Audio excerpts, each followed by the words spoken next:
میں پانچوں نمازیں پڑھوں با جماعت، تلاوت کی توفیق مجھ کو خدا دے۔ قرآن اور نماز۔ الحمدللہ رب العالمین والصلاة والسلام علی خاتم النبیین، اما بعد فاعوذ باللہ من الشیطان الرجیم، بسم اللہ الرحمن الرحیم۔ والصلاة والسلام علیکہ یا رسول اللہ وعلی آلک واصحابک یا حبیب اللہ، والصلاة والسلام علیکہ یا نبی اللہ وعلی آلک واصحابک یا نور اللہ۔ مدنی چینل کے ناظرین، قرآن اور نماز میں آپ کو خوش آمدید کہتے ہیں۔ اللہ رب العالمین ہم سب کو اہتمام کے ساتھ نماز پڑھنے کی بھی توفیق دے، اور قرآن مجید فرقان حمید کثرت کے ساتھ تلاوت کلام پاک کرنے کی بھی ہمیں سعادتیں عطا فرمائے۔ ہمارے پیارے نبی صلی اللہ علیہ وآلہ وسلم کا ایک فرمان ہے، جو لوگ کسی ایسی مجلس میں بیٹھتے ہیں کہ جس میں نہ تو وہ اللہ کا ذکر کرتے ہیں اور نہ ہی وہ اپنے نبی صلی اللہ علیہ وسلم پر درود بھیجتے ہیں، تو قیامت کے دن وہ مجلس ان کے لیے باعث حسرت ہوگی۔ یعنی حسرت کریں گے، کاش ہم درود پڑھ لیتے، ہم اس وقت کچھ اللہ کا ذکر کر لیتے۔ آپ فرمایا پس اللہ پاک چاہے تو انہیں عذاب دے اور چاہے تو انہیں بخش دے۔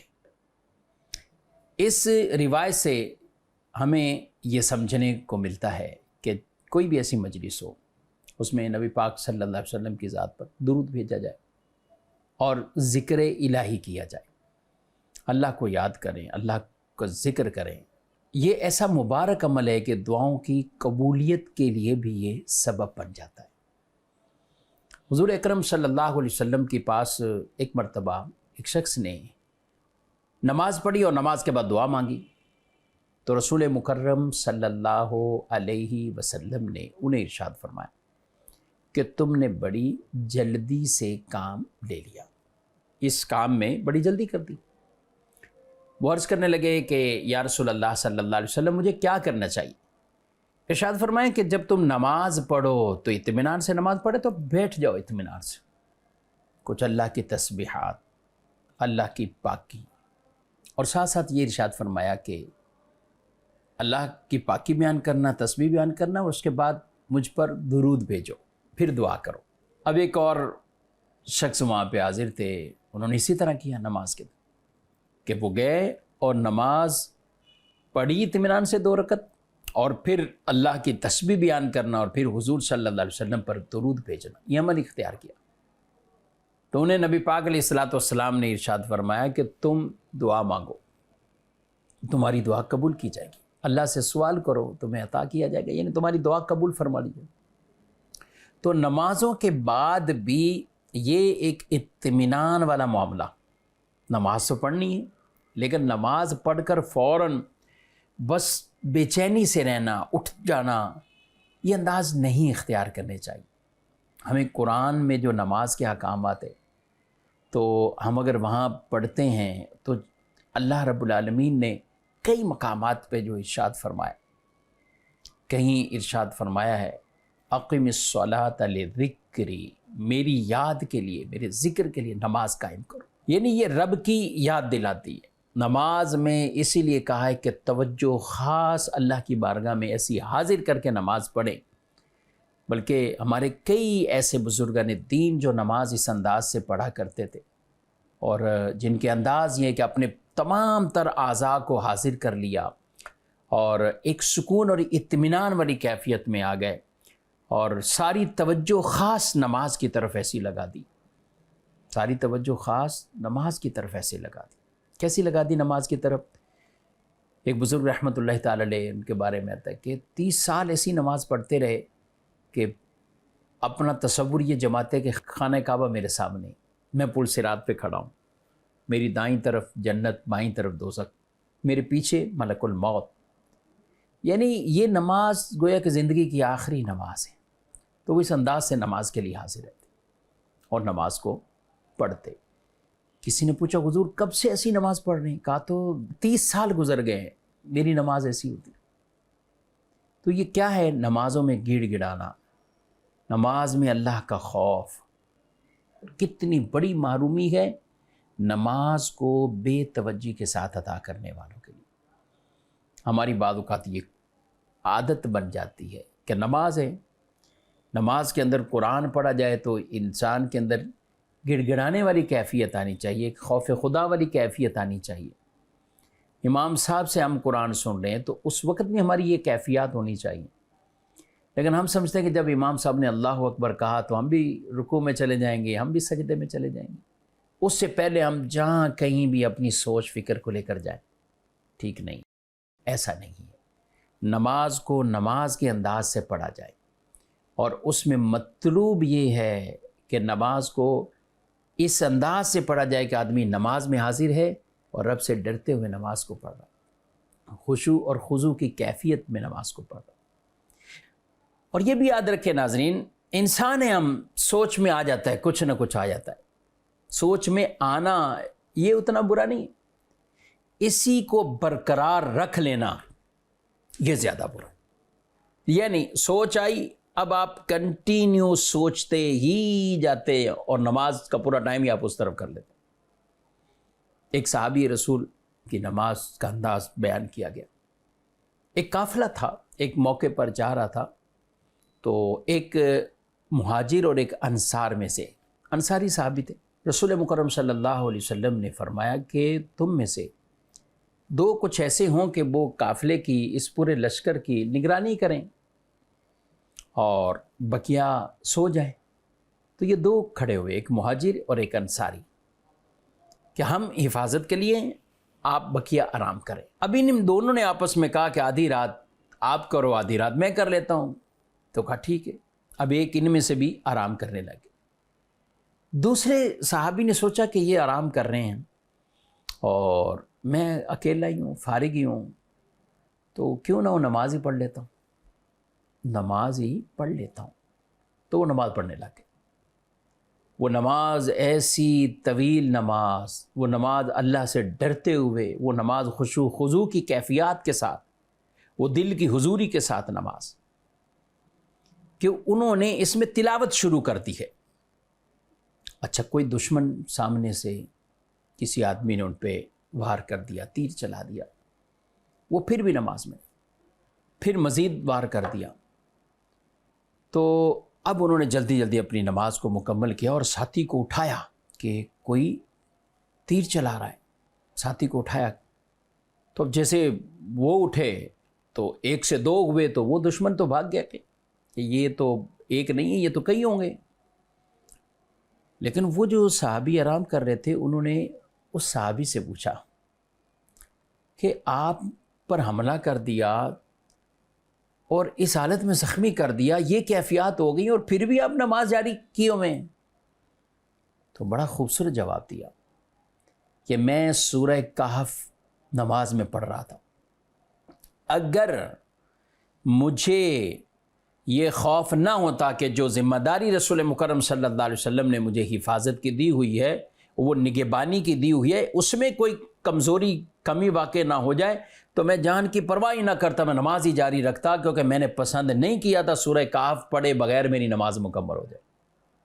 آپ جانتے ہیں سورہ کہف مبارک صورت ہے، جمعے کے دن تو اسے بطور خاص پڑھنا چاہیے، شب جمعہ پڑھیں، روز جمعہ پڑھیں، اس کے اور خانہ کعبہ کے بیچ میں، اور ایک روایت اس کے اور آسمان کے نور ہی نور پیدا ہو جاتا ہے جو اسے پڑھتا ہے۔ آپ ذرا غور کریں ناظرین، نماز میں ہیں، سورہ کہف پڑھ رہے ہیں، حملہ ہو رہا ہے، جان جا سکتی تھی، مگر کہا کہ میں سورہ کہف پوری کر لوں۔ یہ ہے ذوق تلاوت، نماز میں ذوق تلاوت یہ ہے۔ تو یہ انداز اختیار کرنے چاہیے۔ ٹھیک ہے، آپ امام ہیں، آپ جماعت کرواتے ہیں، تو امام کو وہی حکم ہے کہ ان تقاضوں کو پورا کرتے ہوئے کہ رسول مکرم صلی اللہ علیہ وسلم کی تعلیم ہے کہ نماز کے اندر بوڑھے بھی آتے ہیں، ضعیف بھی آتے ہیں، کمزور بھی آتے ہیں، کام کاج والے بھی آتے ہیں، تو سب کی رعایت کر کے نماز پڑھائے۔ امام کے لیے یہ نہیں ہے کہ وہ اپنے ذوق کو صرف دیکھے اور لمبی لمبی قرات کرے، بلکہ ایسی قراتیں کرنا، لمبی لمبی قراتیں کرنا کہ جس سے دوسروں کو تکلیف پہنچ رہی ہے، تو امام کو شرعاً اس کی اجازت نہیں۔ بلکہ اسے لوگوں کی رعایت کو سامنے رکھتے ہوئے وہ نماز کا انتظام کرنا. لیکن جب تنہائی میں پڑھیں، جب اپنی اکیلے کی نماز پڑھیں، وہ چاہے امام ہو چاہے مقتدی ہو، پھر اسے نہیں کہا گیا کہ آپ اتنی تلاوت اپنے اوپر ہے نا، کسی دوسرے کو تکلیف نہیں پہنچ رہی ہے. یہ خود لمبی قرات کرتے ہیں، بڑی سورت پڑھتے ہیں. سبحان اللہ. ہمارے نبی صلی اللہ علیہ وسلم بڑی بڑی صورتیں بھی اپنی تنہائی کی نمازوں میں، آپ کی طویل صورتیں بھی منقول روایات میں کہ آپ یہ پڑھا کرتے تھے. سورۃ البقرہ، سورہ آل عمران، سورہ نساء، ایک ایک رکعت کے اندر آقا صلی اللہ علیہ وسلم یوں بھی نماز ادا فرمایا کرتے. اور پھر اسی طرح کے صحابہ کرام علیہ رضوان کے واقعات ملتے. تو یہ کیا ہے، نماز میں بھی دل لگا ہوا ہے، اور نماز میں جو قرآن پڑھنا ہے اس میں بھی ایسا دل لگا ہوا ہے. نمازی بھی اور قرآن کے قاری بھی، قرآن کی تلاوت کرنے والے. سبحان اللہ.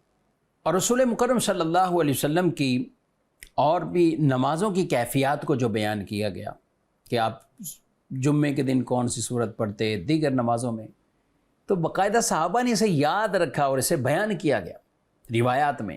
حضرت فاروق اعظم رضی اللہ تعالیٰ عنہ کا بیان کہ لمبی لمبی صورتیں آپ بھی اہتمام فرماتے ہیں. سبحان اللہ. یہ نماز کے ساتھ وہ دل لگانا. اب آپ دیکھیے، ایک روایت میں آیا کہ آپ صلی اللہ علیہ وسلم جمعہ کی 2 رکعتوں میں یہ صورتیں یعنی سورہ جمعہ اور منافقین پڑھتے تھے کہ جمعے کے دن نماز فجر میں سورہ سجدہ، سورہ لقمان اور سورہ دہر کی تلاوت فرماتے تھے. یعنی یہ خاص جمعے کی نمازوں کے حوالے سے یہ بیان کیا، اور جمعے کے دن کی نمازوں کے حوالے. ایک اور روایت میں ہے حضرت عبداللہ بن عباس رضی اللہ تعالی عنہما، ان سے مروی کہ نبی پاک صلی اللہ علیہ وآلہ وسلم جمعے کے دن نماز جمعہ میں سورہ جمعہ اور سورہ منافقون کی تلاوت کیا کرتے تھے، اور روز جمعہ نماز فجر میں سورہ سجدہ، سورہ دہر کی آپ تلاوت کرتے. مسلم شریف کی حدیث. اور ایک اور روایت میں حضرت نعمان بن بشیر رضی اللہ تعالیٰ عنہ سے روایت کہ نبی پاک صلی اللہ علیہ وسلم جمعہ کی نماز میں سورہ اعلیٰ اور سورہ غاشیہ اس کی تلاوت فرماتے. اور جب کبھی 2 عیدیں یعنی جمعہ اور عید یہ جمع ہو جاتی تو تب بھی ان دونوں صورتوں کی آپ تلاوت فرمایا کرتے تھے. اور ایک اور روایت میں حضرت سیدنا ابو ہریرہ رضی اللہ تعالیٰ عنہ سے کسی نے کہا کہ امیر المومنین حضرت علی رضی اللہ تعالیٰ عنہ جمعے کی نماز میں سورہ جمعہ اور سورہ منافقون کی تلاوت کرتے ہیں. تو انہوں نے جواب دیا کہ حضور صلی اللہ علیہ وسلم بھی ایسا کیا کرتے تھے، یا نبی پاک علیہ السلام بھی ایسا کیا کرتے تھے. نہیں، وہ ان کی سنت اور آپ کے طریقہ کار کو باقی رکھتے ہوئے خود بھی وہ نماز میں اس کا اہتمام فرماتے. اور ناظرین کرام، نبی کریم صلی اللہ علیہ وآلہ وسلم کی مختلف نمازوں کے اندر جو مختلف تلاوت تھی ان کا بھی باقاعدہ بیان فرمایا گیا. اور تنہائی کی راتوں کی نمازیں ازواج مطہرات بیان کرتی. حضرت سیدہ ام سلمہ رضی اللہ تعالیٰ عنہا سے کسی نے پوچھا نبی پاک صلی اللہ علیہ وسلم کی رات کی نماز اور قرآن کی قرات اس کے حوالے سے، تو وہ فرمانے لگی کہ رسول اللہ صلی اللہ علیہ وسلم جتنی دیر سوتے تھے اتنی دیر نماز پڑھتے تھے، اور جتنی دیر نماز پڑھتے تھے اتنی دیر آرام کرتے تھے. یعنی آپ نے یہ گویا کہ تقسیم کیا ہوا. اور پھر فرماتی کہ قرآن کی قرات اور تلاوت وہ ایسی کیفیات میں تھی کہ ایک ایک حرف اس کی وضاحت ہو جاتی. مسند احمد کے اندر یہ روایت موجود ہے. اور ایک اور روایت کے اندر بیان فرمایا گیا کان رسول اللہ صلی اللہ علیہ وآلہ وسلم، حضور صلی اللہ علیہ وآلہ وسلم اپنی جو قرات مبارکہ فرمایا کرتے تھے وہ کس انداز سے، یقول الحمد للہ رب العالمین ثم یقف، کہ آپ یہ کہتے پھر وقف کرتے، ثم یقول الرحمن الرحیم ثم یقف، پھر آپ وقف فرماتے.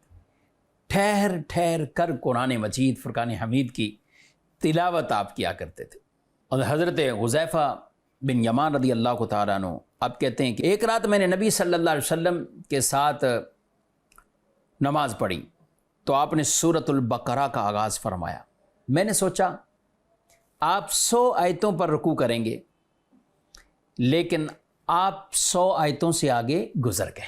پھر میں نے سوچا کہ آپ ایک رکعت میں سے پڑھیں گے، لیکن آپ پھر گزر گئے، پھر میں نے سوچا کہ اس پر آپ رکوع کر لیں گے، لیکن آپ نے پھر سورہ نساء شروع فرما دی. یعنی پہلے سوچا سورہ بقرہ کی 100 آیتیں، سورہ بقرہ، پھر سوچا کہ سورہ بقرہ مکمل کریں گے.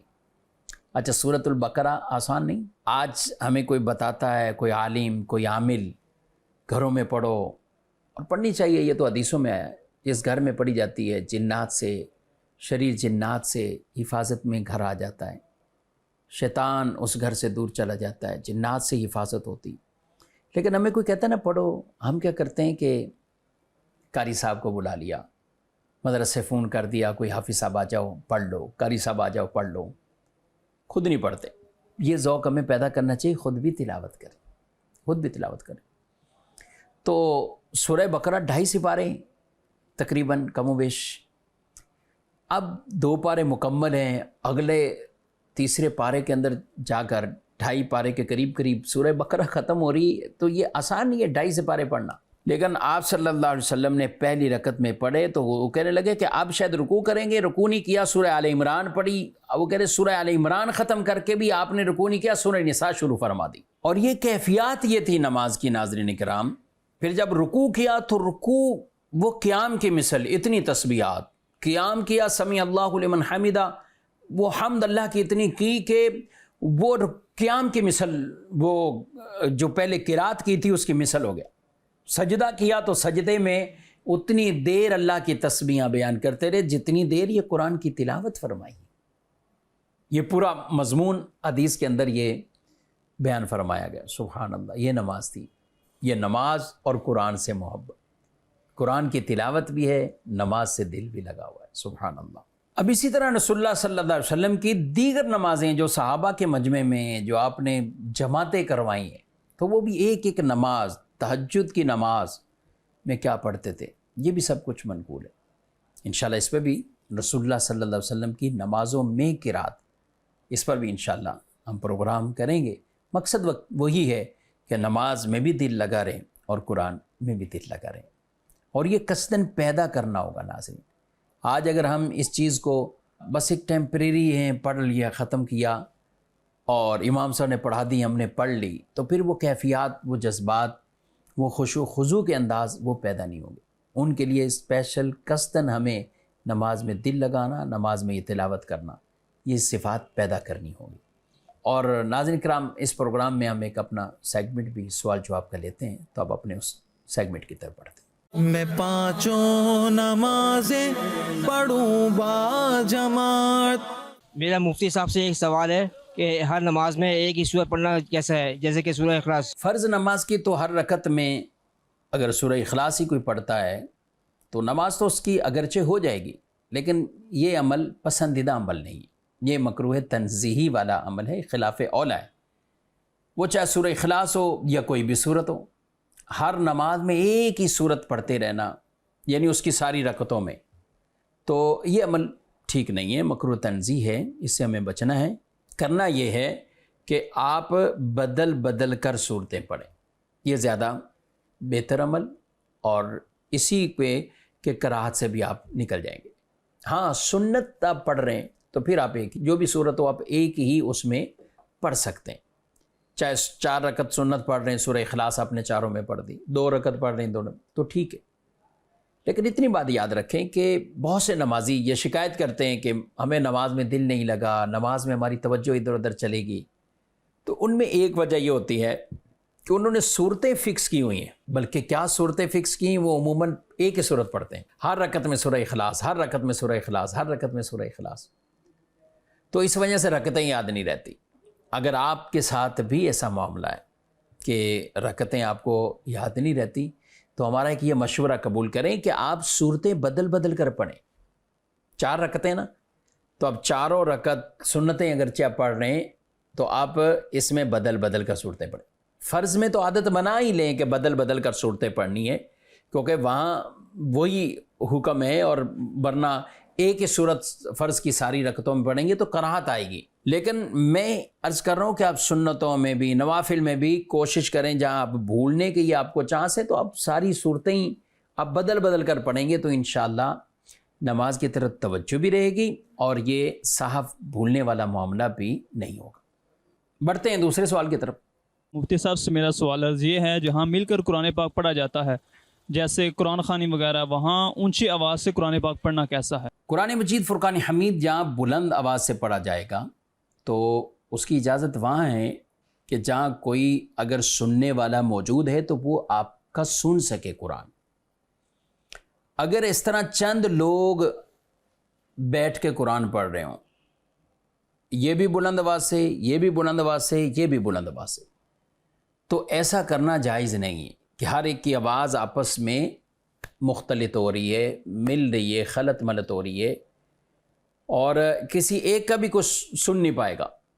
اور یہاں اگرچہ سنانا مقصود نہیں ہے، سب بھی بلند آواز سے پڑھ رہے ہیں، تو قرآن کو بلند آواز سے یوں پڑھنا کہ سارے ہی بلند آواز سے پڑھ رہے ہوں، تو یہ تلاوت کا نہ اصول ہے نہ شرعی طور پر اس کی اجازت ہے۔ تلاوت کلام پاک اور حکم رکھتا ہے۔ اچھا، بچوں کے حوالے سے جیسے مدارس کے اندر تلاوت ہوتی، یعنی بچے حفظ کر رہے ہوتے ہیں تو وہ سارے پڑھ رہے ہوتے ہیں حفظ کرنے میں، تو وہاں رخصت دی علماء نے کہ وہ بلند آواز سے بھی پڑھ رہے ہیں، وہ یاد کر رہے ہیں، وہ حفظ کر رہے ہیں، یہاں محض تلاوت نہیں کر رہے۔ لیکن جہاں بیٹھی تلاوت قرآن کے لیے ہیں تو وہاں ان کے لیے حکم یہ ہے کہ وہ اتنی آواز سے پڑھیں کہ آپ کے اپنے کان سنیں، یہ نہیں کہ آپ بھی بلند سے پڑھ رہے ہیں، یہ بھی بلند آواز سے، یہ بھی بلند آواز سے۔ تو پھر یہ انداز ہی اختیار کیے جائیں کہ جہاں پر تلاوت کرنی ہے، قرآن خوانی ہوتی ہے، موت میت کے موقع پر لوگ ہوتے ہیں، تو وہاں پر یا تو ایک پڑھے، بقیہ سب ان کی تلاوت کو سنیں، پڑھنے والے کو بھی ثواب، سننے والے کو بھی ثواب، یا پھر یہ ہے کہ سارے اس انداز سے پڑھیں کہ ان کے اپنے ہی کان سن رہے ہوں، وہ بقیہ سب کو اونچی اونچی آواز سے اس انداز سے وہ نہ پڑھیں۔ تو یہ ہمیں ان چیزوں کا خیال رکھنا چاہیے۔ ناظرین کرام، آج ہم نے پروگرام کے اندر نماز کے حوالے سے بھی اور قرآن کے حوالے سے چند باتیں یہ سنی ہیں۔ نماز فرض ہو سب سے اہم ہے، پھر اس کے ساتھ ساتھ آدمی نوافل اور دیگر اہتمام بھی کرتا رہے۔ قرآن پاک اسے بھی بالکل ایسا نہیں ہے کہ قرآن خوانی کے موقع پر ہی صرف اٹھائے، قرآن بھی پڑھتے رہیں، قرآن سے بھی دل لگائیں، تو انشاءاللہ نماز کا بھی نور ملے گا، قرآن کا بھی خاص فیضان اللہ تعالی ہمیں عطا فرمائے گا۔ انشاءاللہ نیکسٹ پروگرام کے اندر ہم بطور خاص رسول مکرم صلی اللہ علیہ وسلم کی نمازوں میں صورتوں کے حوالے سے بھی، مختلف نمازوں میں مختلف صورتیں، اس کے حوالے سے بھی کچھ درس سننے کی سعادت حاصل کریں گے۔ اللہ تعالی ہم سب کو عمل کی توفیق دے، آمین بجاہ النبی الامین صلی اللہ علیہ وآلہ وسلم۔